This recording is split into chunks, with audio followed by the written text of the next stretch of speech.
Let's talk about Gaza. Big developments there in the last hour. Israel has carried out what it says are intense strikes on Hamas in response to what it claims are repeated violations of the Gaza ceasefire plan and what they say was a deliberate deception plot over the remains of a deceased hostage handed over yesterday. Hamas has now said it will postpone a planned handover of another deceased hostage body because of those Israeli strikes. Let's go back to our security correspondent Frank Gardner, who is in Jerusalem for us. And Frank, tell us a little more about why we've got to this stage, but also do we know any more about where these strikes have actually happened? No, this has happened very recently, really in the last few minutes, Matthew. So there's been two lots of response from the Israelis. The first response was with artillery, and that was in response to what it says was Hamas firing on their troops east of the Yellow Line. Now, the Yellow Line is a kind of roughly north-south line that dividing the Gaza Strip into the 53% of it that is controlled by Israel and its military, and the remaining 47% where Hamas is still the prevailing military power. And Israel saying that its forces were fired on and this was a violation of the ceasefire deal by Hamas. And in addition to that, we're told that there were airstrikes that were launched, were ordered by Prime Minister Benjamin Netanyahu after intense consultations with the Americans in response to what it says was a deliberate deception plot by Hamas. Last night, Hamas was due to hand over another hostage, the remains of another dead hostage. Forensic tests, Israel says, proved that it was actually wasn't a new hostage. This was somebody who had already been recovered, their body had been recovered 2 years ago. In addition to that, an IDF drone secretly filmed Hamas, and we've seen the footage. It does look pretty damning for Hamas. It does appear to show Hamas operatives taking the remains in a shroud out of a building, putting them into a shallow dug grave, covering it up with soil, and then handing it over to Red Cross International Committee, the Red Cross officials, which Israel said was a deception. Now, Hamas has not immediately commented on that. They have postponed the next handover that was due to take place this evening. They've also, very importantly, said, look, don't blame us for the delays in handing over these hostages, these dead hostages. Israel is obstructing the excavation work and making it very difficult for them to do it. Israel says, for its part, that they don't trust Hamas. They think it... Yeah, no, it's definitely Hamas that's breaking the ceasefire. Hey, guys, it's definitely... By the way, remember when everyone was talking about how, like, Hamas is doing field executions, like, this is unjustifiable. And then all of the human rights organizations that work in Gaza came out in unison and were like, hey, by the way, we realize that there is a lot less interceptions taking place at the point of aid distribution and delivery since Hamas has overtaken control over the parts of Gaza that Israel isn't currently occupying. Oh my God, how interesting how that works. It almost feels like the Israel-backed militants in Gaza that are, drug dealers and ISIS affiliates and whatnot were directly contributing to the destabilization of the Strip by attacking aid delivery. Interesting how that works. Yeah, and remember when day one everyone was like, why aren't they celebrating the ceasefire? Because the ceasefire never actually took complete hold. Yeah, Bibi had a court day today. I don't want to lean too much into the whole, like, Benjamin Netanyahu is using the plight of Palestinians and like hitting the let's kill more Palestinians button over and over again in a way to avoid his own legal battles, because I feel like his own legal battles are somewhat inconsequential in the grand scheme of things. But the timing of it is always suspicious. It's deliberately dragging this process out for as long as possible to toy with the emotions of the families. And other analysts in this region have said to me, well, actually, Hamas may well be kind of playing for time here, because they worry that when the International Stabilization Force comes into Gaza and Hamas is obliged to hand over its weapons, it wants to be in as strong a position as possible so it doesn't basically get overrun by some of the armed clans that exist in Gaza. Highly complicated situation.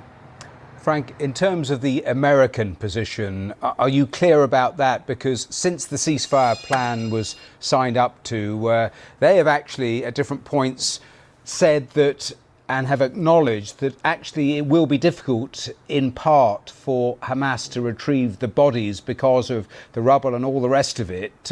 So where are the Americans in where we've arrived at today? Well, up until 24 hours ago, I would say that the bulk of the US pressure has been on Israel, primarily a restraining hand. If you remember, about 10 days ago, a couple of Sundays. Once again, this framing is so crazy. Obviously, BBC is just like unlimited dick riding for Israel as always. But the framework is always so crazy because like they make it seem as though like Israel is an unstoppable force, like a hurricane or a volcano or something. And it's like, oh, well, there's a lot of restraint coming from the Trump side against Israel. And it's like, okay, well, doesn't that beg the question that Israel is the one who has been serially violating the ceasefire? What are we talking about, man? What the hell? Ago, there was a big outbreak of violence. Over 40 Palestinians were killed, 2 Israeli soldiers were killed, and the ceasefire was looking pretty rocky. The Americans came in, got on the phone, had their meetings with the Israelis and said, do not resume the war in Gaza. Now, the Israelis are saying to the Americans, look, we've been patient. You've asked us to be patient. We have been, but Hamas are playing games with us. What do you expect us to do? So I think we have to assume that this response, this armed response by Israel, and we haven't been told yet we don't yet know what the casualties are on the Hamas side or indeed on the Gazan civilian side, if there have been any. But we have to assume that those airstrikes and artillery strikes would have been done in consultation with the Americans. But most importantly, the Americans do not want to see this ceasefire plan blown off course. Yes. They will have said to Israel, you can do just so much, but no further. Don't overdo it, because we want to move on to phase 2 and get Gaza back up and running. And of course, the last thing Gazans want is a resumption of the war. They've had 2 years of it. They don't want any more. Exactly on that point, finally, Frank, because we have talked before and talked about perhaps the Lebanese model that exists, which is that there is a ceasefire on paper, but sporadic major strikes from Israel, and the thought about whether that would be the template that the Israelis use. Because the worry here is that this ceasefire plan has the potential to unravel with what we've seen even in the last couple of hours. There is that. So let's just kind of remind ourselves where we've got to. This is the tail end of phase 1 of the Trump 20-point peace plan. All 20 living Israeli hostages have been returned. That's a plus. Nobody can take that away. That is a major achievement, along with the release of over 1,700 Palestinian detainees that were taken from Gaza, plus around 200. Yeah, major achievement that was the Hamas framework since like October 10, 2023, by the way. Like, again, virtually all the parts of the Gaza phase 1 ceasefire plan was already what Hamas had said yes to, with the only exception of Israel not like removing its military from the entirety of the Gaza Strip. The only thing that they had considered a red line that they had to say yes to in the first phase was that Israel would maintain troops in like 50% of the Gaza Strip. Okay? That's the only thing that they said yes to that they hadn't said yes to prior. And obviously the scary aspect of this was that Israel was going to consistently violate the ceasefire and continue bombing and continuous genocide after getting all of the Israeli hostages, the Israeli captives. And we're back. We're back at it. 50 convicted criminals. They said yes to that? No. In the first phase, they agreed to removing all of their leverage. The only leverage the Palestinian Resistance Front has against Israel was the captives. And they said that their red line was full withdrawal from the Strip. But it seems to me like there was a new calculation by the Palestinian resistance that the captives were no longer a point of leverage that they could use because Israel just didn't give a shit, and the rest of the world didn't give a shit either. And Israel would just seemingly consistently say, well, they have our hostages, so we can bomb all the Palestinians and keep putting pressure on the entire civilian population of Palestinians by continuing this genocide as a point of leverage. Just like aid distribution, which is a war crime, by the way, to the civilian population, a captive civilian population, was used as a point of leverage in the negotiation side for Israel. It's ridiculous. In Israeli jails. That bit has happened. But what's the Hasan, not argumentative nor a trap, but calling them captives instead of hostages. Is that accurate and right? Were they not civilians? No, the last batch was the last 20, I think, were all Israeli occupational forces soldiers. And what's interesting is there was one person actually that was captured at Noah Argamani's boyfriend, who also, it later came out, was also I think like Israeli Secret Service or something. So every single remaining captive at that point were Israeli occupational force soldiers. As far as the Palestinian hostages goes, they are straightforward hostages. Like, for the most part, they're like doctors, regular civil society servants, things of that nature. I'm sure there's some militants that they have been able to capture in the process as well. But oftentimes they just kill the militants even before they actually apprehend them and prosecute them. There wasn't like 1,700 Palestinian militants that they captured and then released back into Gaza. They were all civilians. I'm not sure the wording matters, to be honest. Even if they're military, they served the purpose of a hostage. Is hostage carry a connotation we don't like or something? No, there's a difference between prisoners of war and hostages. That's why. There is like at least a legal gray area for prisoners of war versus hostages where there is no legal gray area. Under international law, obviously genocide is illegal, but nobody gives a shit. But considering the asymmetry that exists for the resistance, that was illegal. It was always illegal. Like, capturing civilians in the process of a military campaign is illegal. It's not. There's no question about it.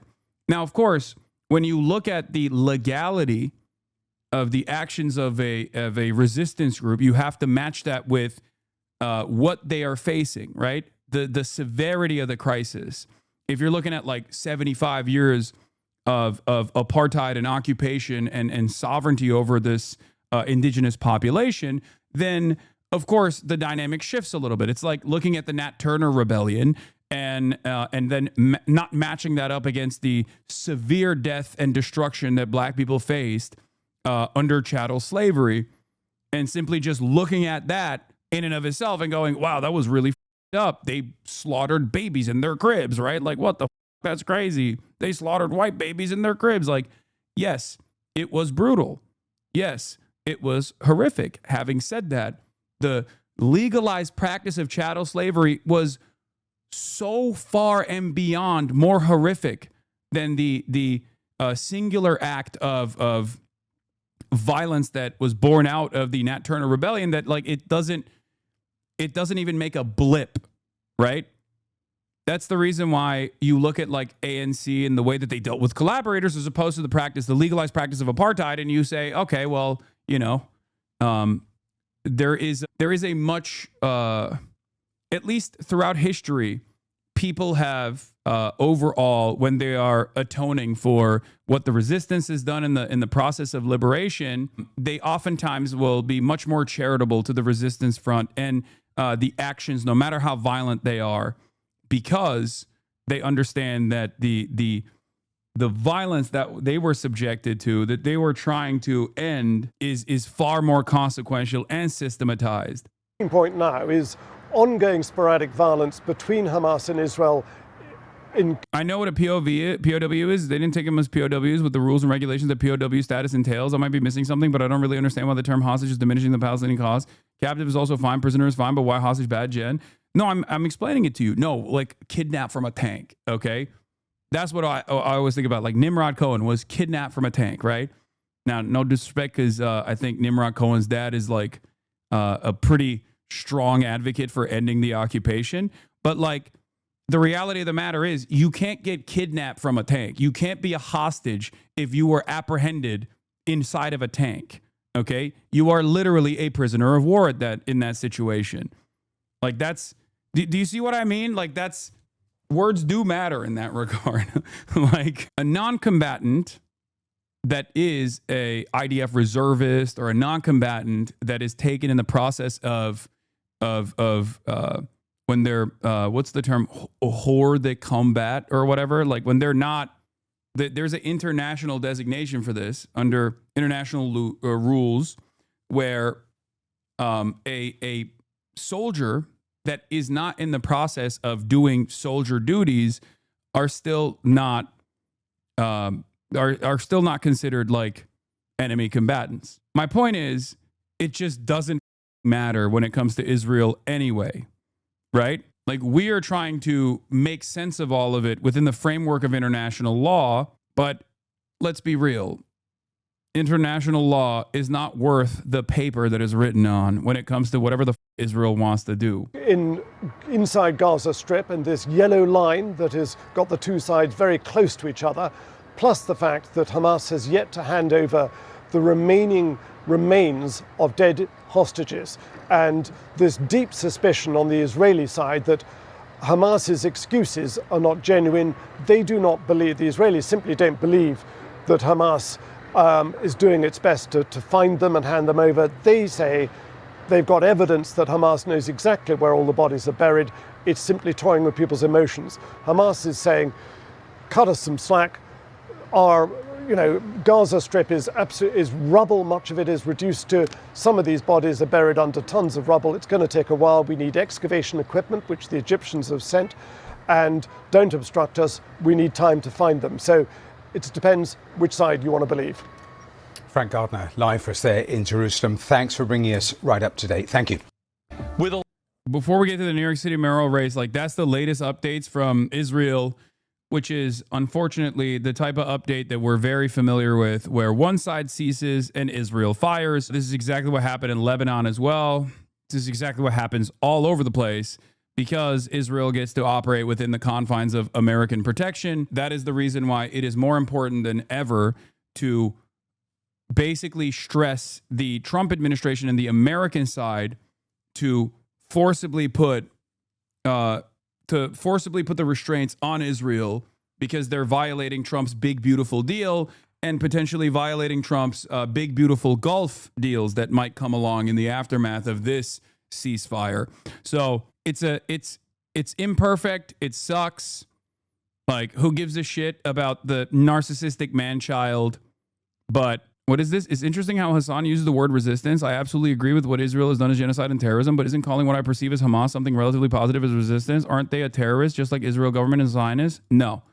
They are a part of a national resistance front because October 7 is not the pivotal turning point of this, of the plight of the Palestinians. They are objectively a national resistance front. They are a part of the national resistance front. A resistance to the occupation, not just a resistance to Israeli genocide, but a resistance to the Israeli occupation and sovereignty over the indigenous Palestinian population. They are quite literally resistance. The reason why people don't use that terminology, and this is where, we get into words mean something, and the reason why they say, the reason why a lot of people say, no, you mustn't call them that.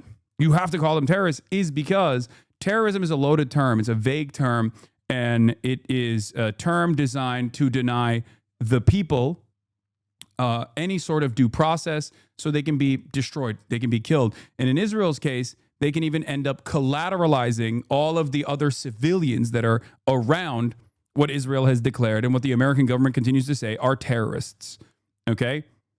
I'm sure you've heard the term one man's terrorist is another man's freedom fighter, but that is kind of the dynamic. It's reductive to say it like that, but it is kind of the dynamic. And I think you can see this dynamic actually play itself out right now in Latin America. Okay? America is currently using that vague definition of terrorism that they've slapped on to every single person that is sailing on a boat off of their own coastlines to illegally and extrajudicially murder random people on boats and then say they're narco-terrorists. That is perhaps one of the greatest examples of how silly this entire process is. They call them narco-terrorists. And when you call someone a terrorist, when the American government or the Israeli government or one of the allied nations calls a group of people terrorists, more often than not, they're not white, by the way, then they can get away with doing whatever the they want. It seems like the U.S., in the U.S. anyway, resistance carries a positive connotation and evokes ideas of fighting against oppression, while terrorism carries a connotation of nonsensical and unlimited violence. Maybe militant is a neutral version, but I don't know if it has any connotation. Yes, but it is perfectly valid to both call Hezbollah and Hamas and the Popular Front for the Liberation of Palestine, the Democratic Front for the Liberation of Palestine, and even Palestinian Islamic Jihad, regardless of their own personal ideologies, regardless of how they think Palestinian society should be run, to be the militant front for national resistance.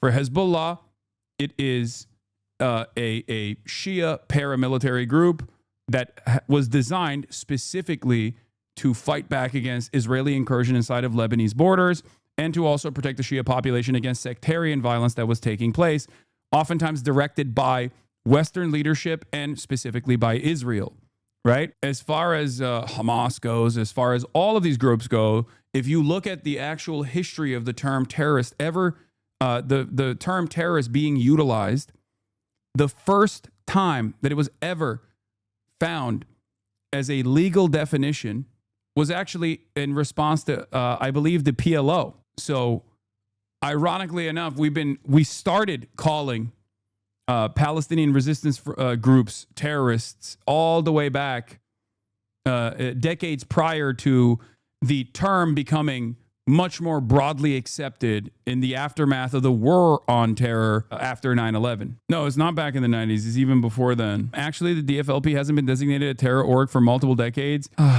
Yes, because they've been successfully dismantled. That's the reason. They are incredibly marginal. John Brown was both a militant and a terrorist in the context of the state at the time, but was still just, despite the label. The words don't really matter. News is always propaganda, for example, despite the negative associations with the word. Yes, exactly. That's a lie, by the way. The U.S. government just went after a charity for being a front for material support for PFLP and terrorism. Yes, PFLP and DFLP are different. PFLP has a little bit more motion than DFLP. And they just don't really exist at all. At least PFLP has like maybe 100 people, but the Democratic Front is virtually non-existent as far as I understand. Even though the limited amount of people that are a part of the Democratic Front for the Liberation of Palestine, which, by the way, PFLP and DFLP are both different Marxist tendencies. They're socialist formations. They used to have a lot more. Membership. They used to have a lot more. Yeah, DFLP split from PFLP back in the day. But regardless, one of them is I think Maoist. I think DFLP might be Maoist. It doesn't really matter. They are super, super marginal. Okay. They are very marginal in the grand scheme of things. Like the resistance front is predominantly led by Hamas. Hamas has taken over the PLO as like the organizing factor as a part of the militant resistance front. And one of the successes that they have seen is that they've been able to combine the entirety of the resistance front. So it's mostly Hamas that has the largest number of militants, largest number of armed combatants, and followed closely by the Palestinian Islamic Jihad.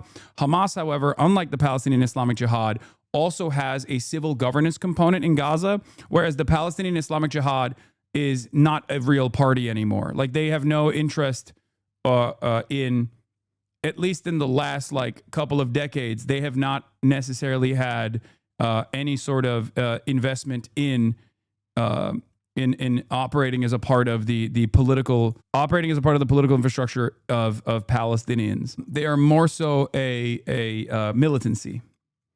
They don't do a lot of politics. They just have a brigade. What's interesting, at least in my experience, and maybe I'm a little bit wrong about this, but like PFLP, back when in their heyday, was actually quickly eradicated by Israel because they saw PFLP as a real threat, because they could do an international Marxist call to arms and they could get support from other existing international Marxist organizations. And that was a major problem for the Mossad. That was a major issue for the Mossad. So as opposed to how much motion that they previously had, the amount of motion they have now is fairly limited, because they were a part of an international Marxist movement, which is precisely the reason why, like, you had the Japanese Red Army faction that would go to Lebanon and train with the PFLP, and then would go and like hijack planes and stuff back in the day. Many of them were Christian too. Many of them were Christian Palestinians, and Israel assassinated all of them, including their leadership, alongside their family members in places like Lebanon, like Ghassan Kanafani, who had never actually held a weapon, as far as I understand. He was specifically a writer, and yet Israel killed them all the same. This does not mean that there weren't militants within the PFLP. Of course there were, but Israel killed the militants and the non-militants all the same. And of course, even then, their militancy was certainly valid. They were resisting against an oppressive settler colonial apparatus that was backed by the entirety of the Western world at the time.